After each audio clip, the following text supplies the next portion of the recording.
तुम कैसे आ सकते हो? भाभी अकेली पड़ जाएगी। अगर अकेली पड़ती है तो पड़ जाए, उससे मुझे क्या। तुम ऐसी बातें क्यों कर रहे हो? क्या हुआ तुम्हें? वो एक चुड़ैल है चाचा।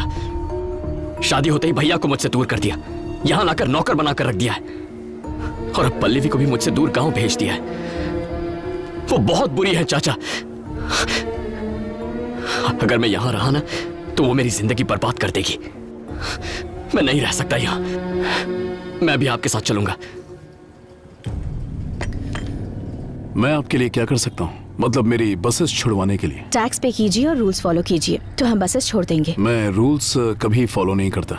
मैंने आज तक किसी से रिक्वेस्ट नहीं की है, आज पहली बार आपसे कर रहा हूँ। और मैं भी आखिरी बार कह रही हूँ, मैं बस नहीं छोड़ूंगी। देखिए मैडम, आप बेकार में ही मेरे पेशेंस की परीक्षा ले रही हैं। और आप बेकार में ही मेरा वक्त बर्बाद कर रहे हैं। पूरा शहर शिवा के नाम से कांपता है।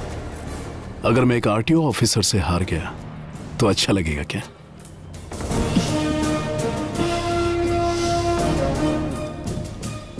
आप जानते हैं, ये पूरा डिपार्टमेंट ज्योति की बहुत रिस्पेक्ट करता है। अगर मैंने कॉम्प्रोमाइज कर दिया तो वो अच्छा लगेगा क्या?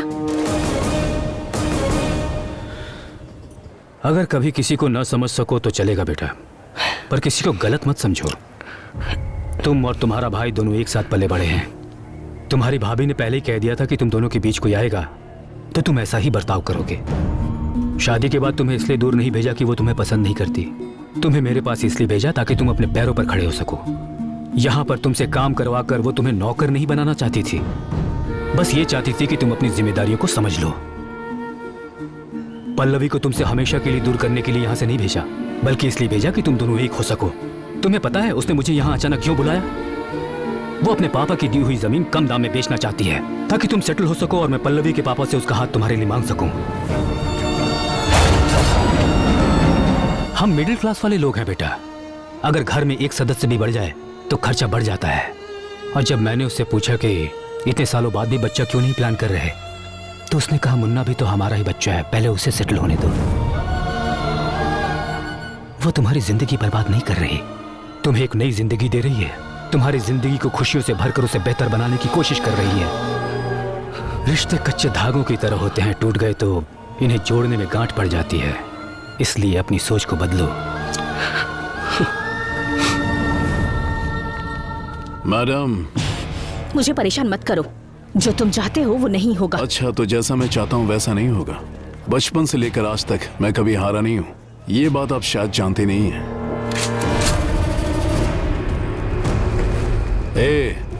मैं मरा तो जीत मेरी होगी क्या? दिमाग खराब है तुम्हारा? गोली चलाओगे तो मरोगे, जीतोगे कैसे? करेक्ट।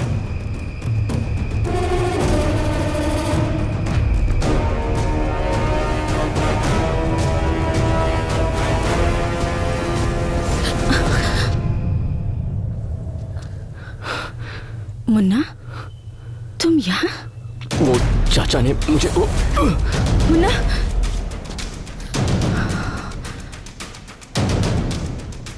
और अगर तुम मरी तो क्या मैं जीतूंगा?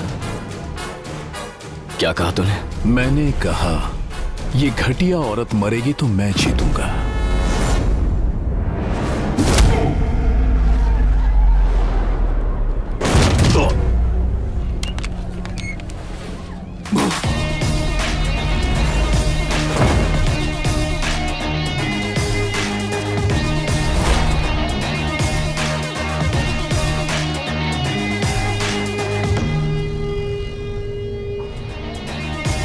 तूने जिस औरत को गाली देने की हिम्मत की है ना,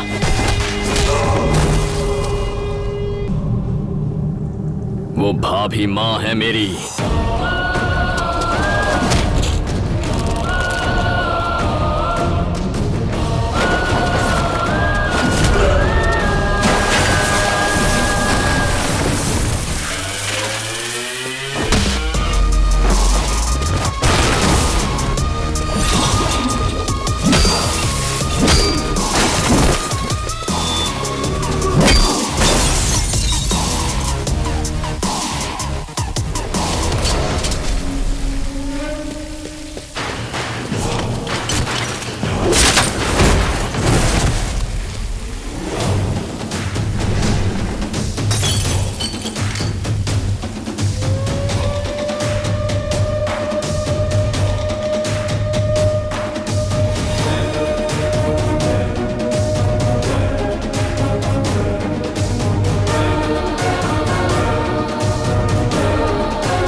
नमस्ते मैडम।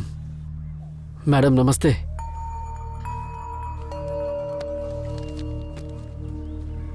उस हादसे के बाद मुझे आपकी बहुत फिक्र है मैडम।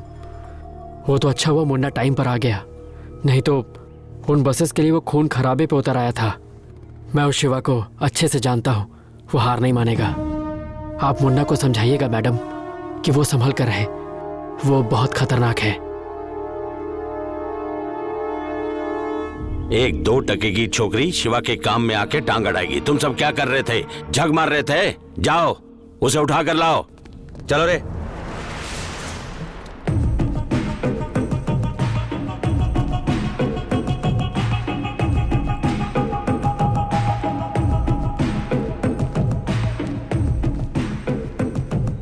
मुन्ना, वहां जो कुछ भी हुआ वो प्रोफेशनल इशू था। तुम्हारा इन पर यूं हाथ उठाना गलत था। चलो सॉरी कहो।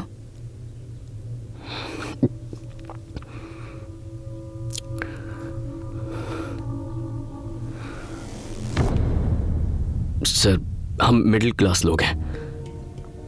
छोटी सी बात पर खुश हो जाते हैं, छोटी सी बात पर दुखी। रास्ते में अगर किसी साइकिल वाले से टकरा जाए और वो हमें गालियां दे तो लगता है जैसे इज्जत चली गई। हम जवाब देना चाहते हैं पर दे नहीं पाते, क्योंकि हमारे पीछे परिवार होता है। उन्हें कुछ हो जाए इस डर से चुपचाप वहां से वापस चले आते हैं। कभी उन पर अगर कोई मुसीबत आ जाए ये सोचकर ही मन घबरा जाता है। आपने भाभी को मारने की धमकी दी, मेरी समझ में नहीं आया मैं क्या करूं। गलती हो गई, माफ कर दीजिए। I am sorry.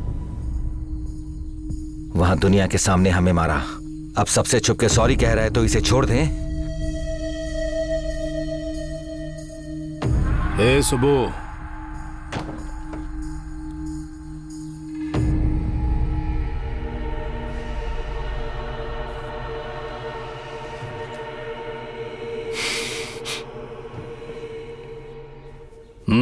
उम्मीद करती हूँ कि हमारी लड़ाई यहीं खत्म हो जाएगी और इसके आगे कोई प्रॉब्लम नहीं होगी। चलो चलते हैं।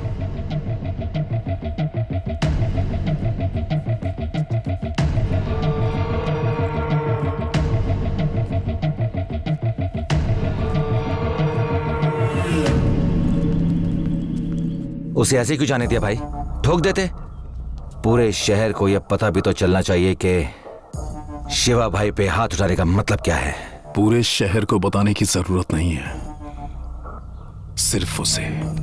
क्या हुआ? 1 मिनट, लगता है चाबियां अंदर ही रह गईं। मैं जाकर लेकर आता हूं। वो मर जाएगा तो मैं हार गया। बस एक बंदूक क्या तान दी, उसने सीधा शिवा के ऊपर हाथ उठाया। उसने मेरा ईगो हर्ट किया है, उस औरत को मरना होगा, तब मेरी जीत होगी। Sir 1 minute.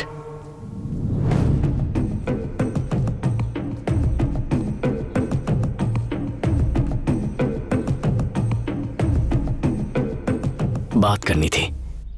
अभी जो एक्शन हुआ उस पे आपने कोई रिएक्शन ही नहीं दिया था। इनके चेहरों को देखकर लगता नहीं कि ये मुझे जिंदा छोड़ना चाहते हैं। इसे देखिए कैसे घूर रहा है। मैं तभी समझ गया कि आपका प्लान कुछ और ही है। आप अभी छोड़ देंगे फिर बाद में मार देंगे। बिल्कुल सही गैस किया है, लेकिन मरोगे तुम नहीं, तुम्हारी भाभी। हाथ मैंने उठाया, फिर उन्हें क्यों? तेरी गलती की सजा उसकी मौत है, और उसके बाद तू जितना तड़पेगा उसी में मेरी असली जीत होगी।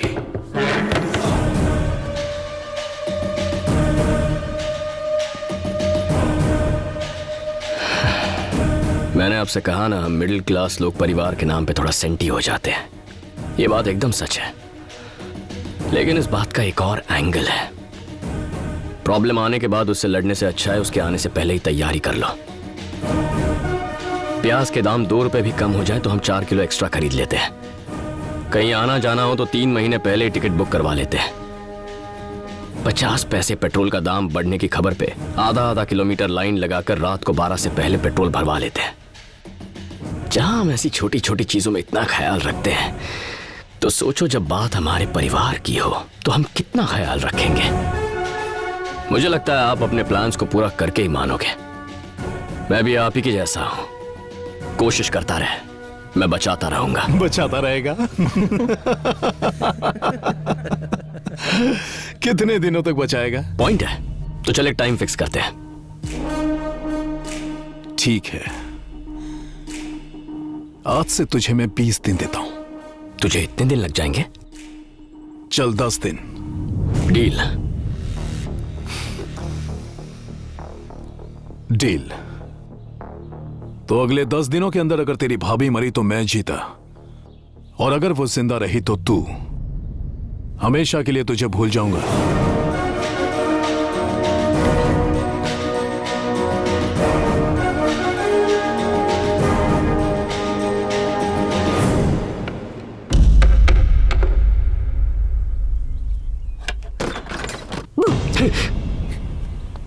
जान लोगे क्या?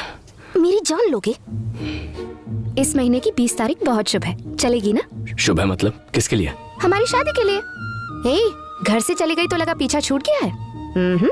मैंने पापा को हमारे बारे में बता दिया, वो यहाँ दीदी से बात करने आए हैं। चलो। अगर किसी को आंगन में पेड़ लगाना हो, वो केले का पेड़ लगाता है, कोई बरगद का पेड़ नहीं लगाता। अगर लोग फल देने वाले पेड़ के बारे में सोचते हैं तो मैं एक काम करने वाले दामाद की उम्मीद भी नहीं रख सकता क्या? सारे बाप एक ही जैसे होते हैं, झूठे। तुम चिंता मत करो, चाहे मेरे पापा मना करे या दीदी मना करे या तुम मना करो, शादी तो तुमसे ही होगी। अगले साल मेरा बीटेक खत्म हो जाएगा, उसके बाद जॉब कर लूंगी और ये घर संभाल लेगा। सिंपल। देखा कैसी बातें कर रही है? इसकी गोल गोल बातें सुनकर मैं तंग आ गया हूँ। इसे आजादी देकर मैंने बहुत बड़ी गलती की। पहले आजादी दी और जब आजाद हो गई तो तकलीफ हो रही है। जिसका गुस्सा इतना तेज हो उसे अपनी बेटी कैसे दूं? इसने उस गुंडे शिवा से फाइट की। हाँ, तुमने फाइट की? पापा, मेरी किस्मत तो चमक गई। मुझे तो कुक के साथ में बॉडीगार्ड भी मिल गया। मेरी तो लाइफ सेट है। वो लड़ाई अब खत्म हो चुकी है, आप मुन्ना को गलत समझ रहे हैं। लड़ाई जंगल की आग की तरह होती है, सब कुछ जलाकर राख कर देने तक खत्म नहीं होती। आप मेरी बात समझ नहीं। मुझे मत समझाओ।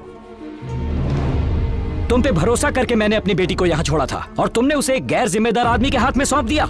कैसी बहन हो, अपनी छोटी बहन को भी नहीं संभाल पाई। बस बहुत हुआ। भाभी के खिलाफ एक शब्द भी कहा ना तो अच्छा नहीं होगा। ना आपकी जरूरत है ना आपकी बेटी की। जाइए यहाँ से। मुन्ना प्लीज। क्या कहा था? ये लड़ाई झगड़ा नहीं करता। इसके बात करने का तरीका तो देखो। इसका बस चले तो जान ही ले ले। तुम अब चलोगी या हमारी नाक कटवाओगी? मैं बाहर इंतजार कर रहा हूँ।